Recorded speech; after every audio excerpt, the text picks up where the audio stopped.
Before you decide whether milk is good or bad, pause for a moment. Think about this. For thousands of years, milk built strong bodies. It fed farmers, warriors, children, and entire civilizations. It was trusted without question. And now one glass makes people feel bloated, tired, and uncomfortable.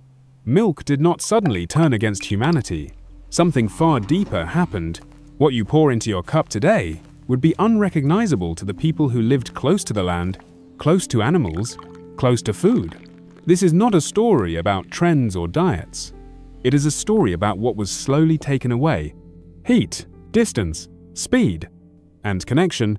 By the end of this video, you will never look at milk the same way again. Because the problem was never your body. The problem was what we did to one of the oldest foods on Earth. Medieval milk was alive. In the medieval world, milk was not something that sat on a shelf waiting to be bought. It was fresh, warm, and alive.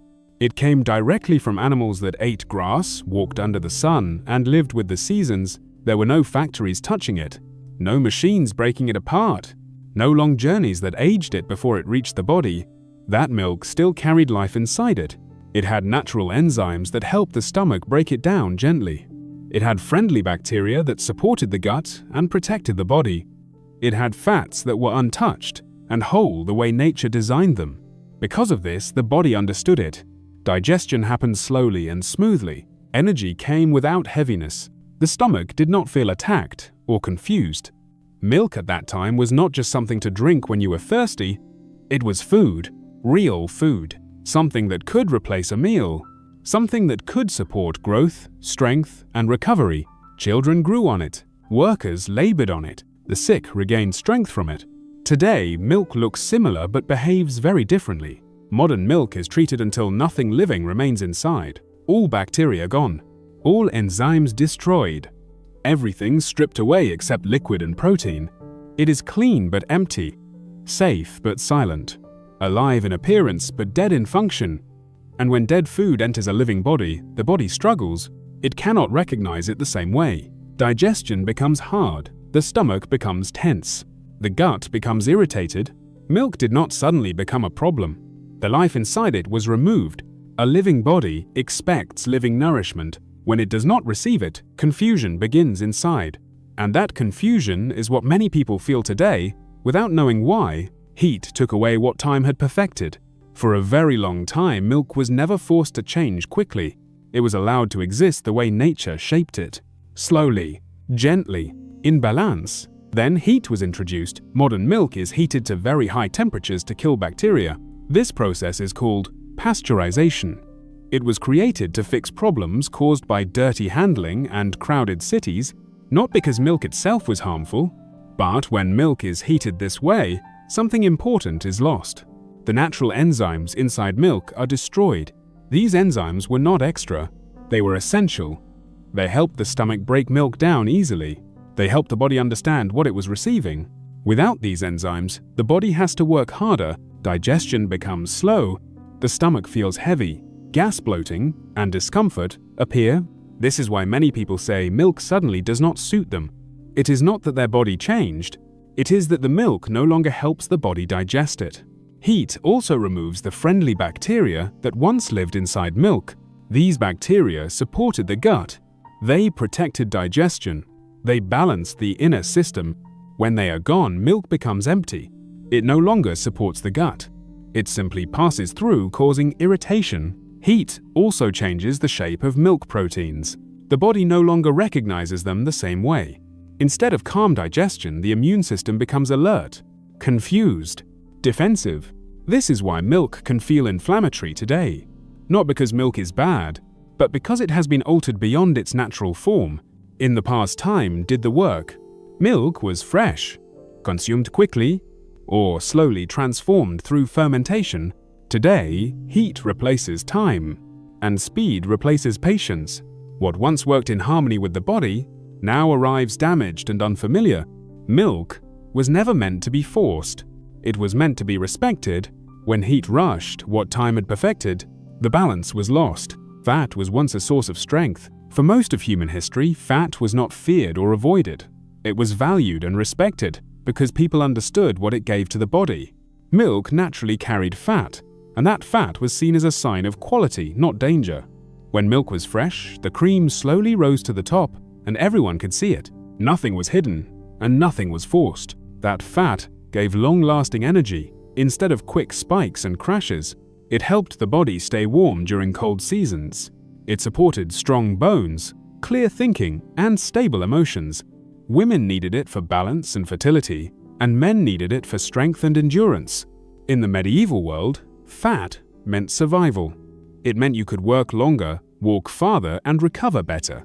It meant the brain was fed, and the nerves were calm. People who consumed full-fat milk were not weak, they were resilient. Modern milk is treated very differently. The fat is broken into extremely small pieces, so it can no longer separate naturally. This process is called homogenization, and it changes how fat behaves inside the body.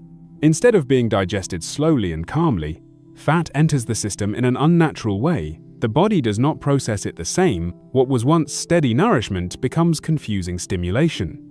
At the same time, people were taught to fear fat. They were told it was heavy, dangerous, and unhealthy. So fat was removed, reduced, or replaced. But when fat is removed, milk loses its balance. Sugar acts faster. Hunger returns sooner. Cravings increase. Energy drops. Fat was never the problem. The body was designed to handle it when it comes in its natural form. The real damage happened when fat was altered and misunderstood. People stopped trusting food that sustained humans for centuries, and started trusting processes that separated food from its original design. When fat was respected, the body felt safe. When fat was manipulated, the body became confused. Strength did not disappear because of milk. It disappeared because balance was taken away. The animal's diet shaped the milk. Milk has always been a reflection of what the animal eats. It is not created in isolation.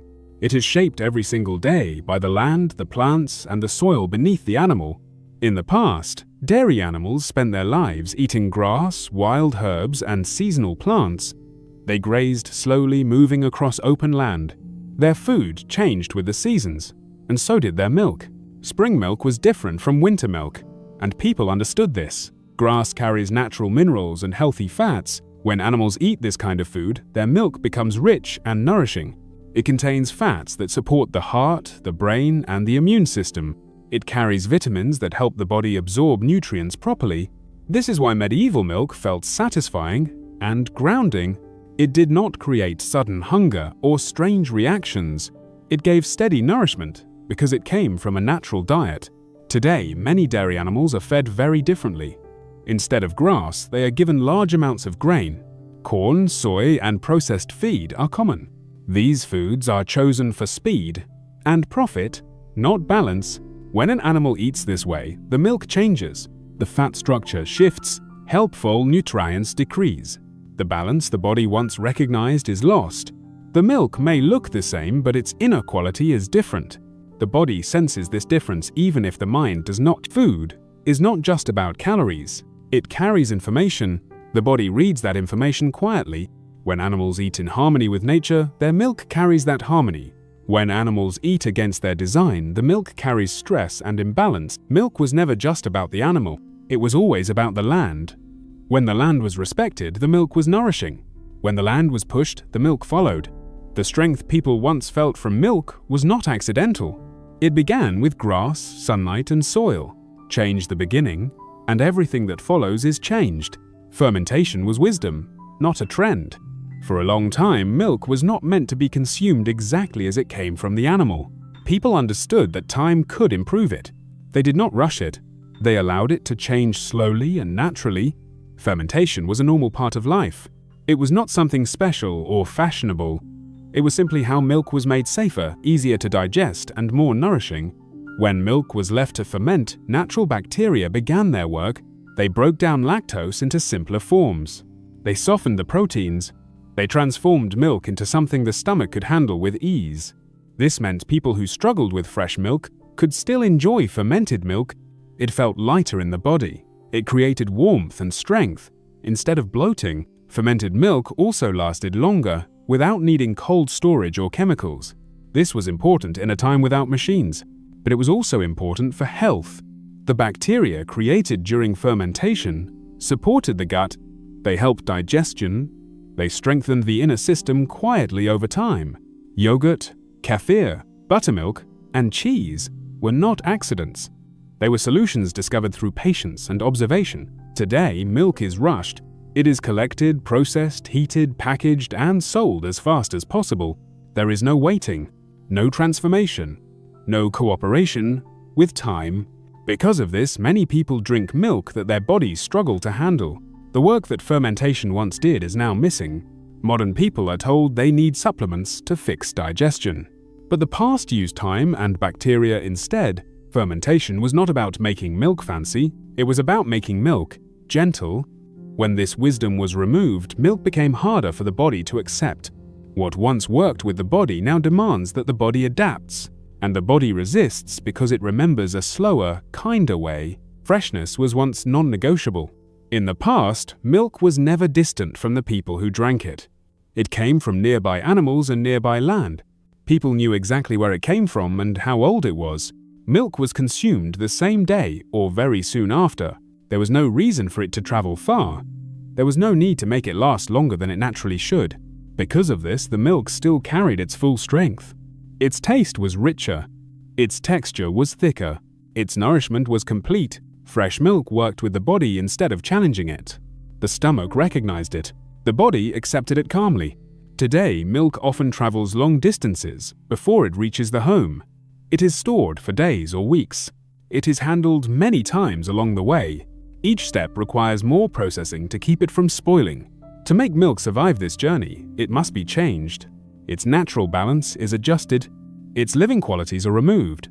What remains is a product that looks the same, but behaves differently. The body senses that it is old even if the date says it is fresh. Freshness is not only about safety, it is about vitality. Living food carries energy that fades with time. In the medieval world, freshness was assumed. If milk was not fresh, it was transformed or not consumed. There was no compromise. Modern life prioritizes convenience over closeness, distance over connection, speed over quality. When milk lost its freshness, it lost part of its purpose. The body no longer receives what it expects, and discomfort quietly replaces nourishment. Freshness was once non-negotiable because people understood something simple. Food that arrives tired cannot give strength. In earlier times, milk was never something that waited. It did not sit in storage. It did not travel across regions. It moved directly from animal to person with very little time in between. People drank milk when it was at its strongest, when it still carried warmth, vitality, and balance. They understood that milk was delicate and that time mattered. Fresh milk had a fullness to it. It felt grounding. It satisfied hunger deeply instead of creating cravings later. The body received it calmly because it had not been altered by age or distance. If milk could not be used quickly, it was not forced to last. It was transformed into yogurt, butter, or cheese. Nothing was wasted and nothing was stretched beyond its natural limit. Today, milk lives a very different life. It is collected in large amounts, stored, moved across long distances, handled again and again. Each step away from the animal requires protection, cooling, heating, filtering, stabilizing. These processes keep milk from spoiling, but they also take something away. The natural vitality fades. The balance shifts. What arrives is milk that is technically safe, but no longer fresh in the way the body understands. Freshness is not just about the calendar, it is about energy. The body can sense when food is close to its source and when it is far removed. In the past, freshness was not a preference. It was the foundation of nourishment. People did not debate it because they felt the difference. As milk became distant, it became weaker. As convenience replaced closeness, the body began to struggle quietly. Milk was never meant to survive long journeys. It was meant to be shared close to where it was born. When that closeness disappeared, something essential disappeared with it. Medieval people knew when not to drink milk. In earlier times, people did not treat milk as something to consume at any moment of the day. They understood that even good food has the right time and the wrong time. Milk was respected, and that respect included knowing when to avoid it. When the body was sick, milk was often reduced or stopped. People noticed that digestion becomes weaker during illness. Heavy foods were not forced on a struggling system. They allowed the body to rest and recover first. During extreme heat, milk was also limited. Warm weather already slows digestion. Adding heavy nourishment at the wrong time created discomfort, so people waited for cooler parts of the day or different seasons. Milk was not commonly consumed late at night either. The body slows down in the evening. Digestion becomes gentle and quiet. Milk, taken at the wrong hour, could disturb, rest, and create heaviness. These choices were not written in books. They came from observation. People watched how the body reacted and adjusted naturally. Today, milk is marketed as an anytime food. Morning cereal, midday coffee, evening shakes. The body is never asked how it feels. Timing is ignored. Balance is forgotten. When milk is consumed without awareness, the body pushes back, not because milk is harmful, but because it is being used without wisdom. In the past, food followed the body. Today, the body is forced to follow habits. Medieval people did not overuse milk. They worked with it. They listened to their bodies instead of overriding them. Knowing when not to eat was just as important as knowing what to eat. That understanding kept milk nourishing instead of overwhelming. The real loss was not milk, but connection. The greatest change did not happen inside the milk itself. It happened in the relationship between people and their food. In the past, milk came from animals people knew. They saw them daily. They understood their health, their behavior, and their limits. Milk was not anonymous. It had a face, a place, and a season attached to it. People knew when the grass was rich. They knew when animals were tired. They knew when milk was strong, and when it was weaker. This connection created trust. Food was not something to fear or debate. It was part of life and part of the land. Today, milk is a product. It arrives in sealed containers with no story, no sense of origin, no relationship. The animal is distant. The land is invisible. The process is hidden. When connection disappears, awareness disappears with it. People no longer know what they are consuming or why their bodies react. Confusion replaces understanding. Food was once guided by responsibility. Animals were cared for because their health mattered. Land was respected because it shaped nourishment. Now, efficiency replaces care. Speed replaces patience. Distance replaces understanding. When food loses its connection to life, it loses something essential. It stops behaving like food and starts behaving like a substance. Milk did not fail humanity. Humanity stepped away from the relationship that kept it nourishing. The body still remembers closeness. It still responds better to food that comes with meaning and care. When connection is restored, nourishment returns. Not because milk becomes magical again, but because it becomes human again. So the real question is no longer whether milk is good or bad. That question keeps people trapped in confusion. The real question is whether what you are drinking still resembles food, or whether it is only a product shaped by distance, heat, and speed.